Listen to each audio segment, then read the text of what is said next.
अगर आपने हाल ही में कोई घर खरीदा है तो कहीं आप मिस सेलिंग का शिकार तो नहीं हुए? नहीं, हम मकान के बारे में बात नहीं कर रहे, बल्कि हम उस बीमा के बारे में बात कर रहे हैं जो शायद आपने लिया ही ना हो। अब आप भी सोच रहे होंगे कि मकान खरीदने का बीमा से क्या लेना देना। वेल, घबराइए मत, आपको मैं इस वीडियो में बताती हूँ कि मिस सेलिंग क्या होती है, जिसमें आज ज़्यादातर होम बायर्स फंस रहे हैं। जब आप घर की खरीदारी करते हैं तो ज़्यादातर लोग बैंक से लोन लेते हैं। एक अनुमान के मुताबिक 80% लोग घर खरीदते टाइम पर होम लोन लेते हैं, लेकिन उनको ये नहीं पता होता कि बहुत से मामलों में बैंक आपको होम लोन के साथ एक ऐसा बीमा पैकेज बेच देते हैं जिसके बारे में शायद आपको पता ही नहीं होता और आपको उसकी ज़रूरत होती नहीं है, फिर भी इसके बारे में आपको ठीक से समझाया नहीं जाता और आपको उसे दे दिया जाता है, चेप दिया जाता है। आज बीमा से बनेगी बात के इस एपिसोड में हम उसी मिस सेलिंग के बारे में बात करेंगे जिसका शिकार आज ज़्यादातर होम बायर्स हो रहे हैं। देश में त्योहारों का सीजन चल रहा है और अक्सर लोग घर जैसी ज़रूरी चीज़ की खरीदारी भी त्योहारों में ही करना पसंद करते हैं। इसका अंदाज़ा इसी बात से लगाया जा सकता है कि इस साल सितंबर में पिछले साल के कंपैरिजन में इसी अवधि में घर की रजिस्ट्री लगभग 32% ज़्यादा हुई है। सिर्फ मुंबई में 12,000 से ज़्यादा घरों की सेल दर्ज की गई। लेकिन हम बात कर रहे हैं घरों की खरीदारी के साथ जुड़े जोखिम की, रिस्क की, क्योंकि जब होम लोन के साथ बैंक अक्सर बीमा को भी जोड़ देते हैं तो ये बीमा अक्सर गैर जरूरी और मिस सेल्ड हो जाता है। अक्सर ये देखा जाता है कि ज्यादातर बैंक घर की खरीदारी की आड़ में कस्टमर्स को मिस सेलिंग का शिकार बनाते हैं और ऐसा बीमा बेच देते हैं जिसकी उन्हें जरूरत ही नहीं होती। इस मिस सेलिंग का शिकार अक्सर वही लोग होते हैं जो लोन लेने की जल्दबाजी में अक्सर बैंक के ऑफर्स को ठीक से नहीं पढ़ते। ऐसे में बैंक ऐसे ग्राहकों को एक बीमा पॉलिसी की सुझाव देते हैं और ज़रूरी वो नहीं होता, लेकिन फिर भी उसे बेच देते हैं और पैकेज में ऐड करते हैं।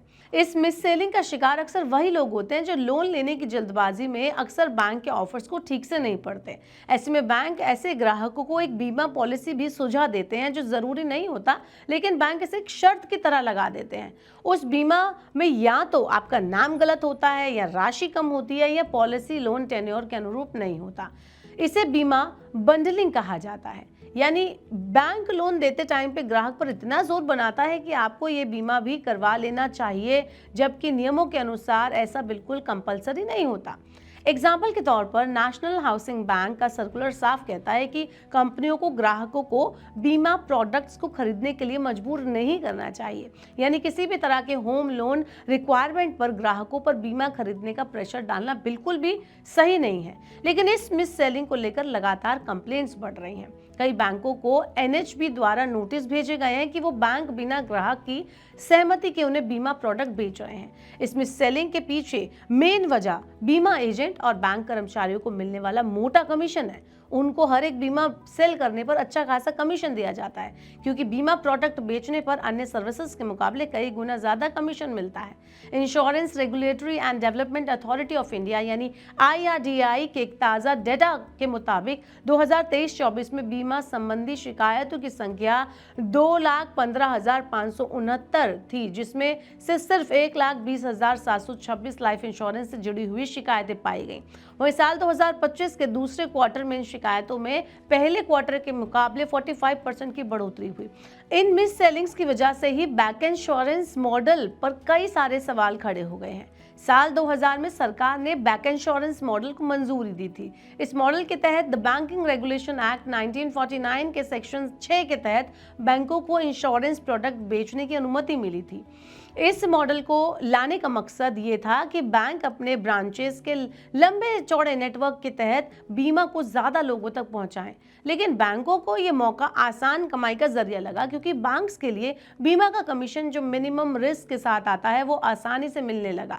यही वजह है कि बैंक इस तरह के बीमा प्रोडक्ट्स बेचने से ज़्यादा दिलचस्पी दिखा रहे हैं, उनको ज़्यादा से ज़्यादा स्प्रेड आउट कर रहे हैं। ऐसे में ग्राहकों को गैर ज़रूरी बीमा मिस सेलिंग के जरिए बेचा जा रहा है। ग्राहकों को होम लोन लेते टाइम पर सोच समझकर कदम उठाना होगा ताकि वह मिस सेलिंग का शिकार ना बने। जब भी आप लोन के लिए अप्लाई करें उससे पहले बैंक से क्लियर कर लें कि इस लोन के साथ बीमा खरीदना जरूरी है या नहीं, या आपके पास कोई और ऑप्शन भी है कि नहीं। होम लोन लेते टाइम पर बैंक से मिले जो कागजात हैं, जो डॉक्यूमेंट्स हैं, उन्हें सावधानी से पढ़ें। अगर उसमें किसी भी तरह की बीमा पॉलिसी का जिक्र है तो उसमें नाम, राशि, अवधि और जो भी कवर्ड मामले हैं उसके बारे में ज़रूर ध्यान से पढ़ें। अगर आपके पास पहले से ही कोई लाइफ या होम कवर पॉलिसी है तो उसे बैंक को दिखाकर इस नई पॉलिसी लेने से आप मना कर सकते हैं। अगर पॉलिसी लेने के बाद आपको वो गैर ज़रूरी लग रही है तो आप फ्री लुक पीरियड यानी कि 30 दिनों के अंदर उस पॉलिसी को रद्द भी कर सकते हैं, ये आपका अधिकार है। साथ ही ये भी ध्यान रखें कि प्रीमियम की राशि को होम लोन में शामिल ना करें, वरना आपको उस पर गैर ज़रूरी ब्याज चुकाना पड़ेगा। अगर आपका होम लोन पूरा हो चुका है तो ये सुनिश्चित कर लें कि पॉलिसी पर बैंक का नाम बेनिफिशियरी से हटा दिया गया हो। अगर आप इस गैर ज़रूरी बीमा और मिस सेलिंग के बारे में रिपोर्ट करना चाहते हैं तो आप IRDAI के पोर्टल policyholder.gov.in या फिर बीमाभरोसा.irdai.gov.in पर जाकर इस मामले की शिकायत कर सकते हैं, रिपोर्ट कर सकते हैं। होम लोन से जुड़ी शिकायतों की रिपोर्ट नेशनल हाउसिंग बैंक यानी NHB को आप crcel@nhb.org.in पर जाकर भी कर सकते हैं। तो इस तरह से उम्मीद है कि हमारी ये जानकारी आपके काम आएगी और अगली बार होम लोन लेते टाइम पर आप इस तरह की मिस सेलिंग का शिकार ना होकर खुद अपने आप को बचाएंगे और किसी जानकार को इस तरह की सेलिंग का शिकार होने से रोकेंगे। कमेंट अस बेलो कि आपके साथ कभी मिस सेलिंग हुई है। ऐसे ही और वीडियोस के लिए देखते रहिए Money9 और सब्सक्राइब करें Money9 का YouTube चैनल।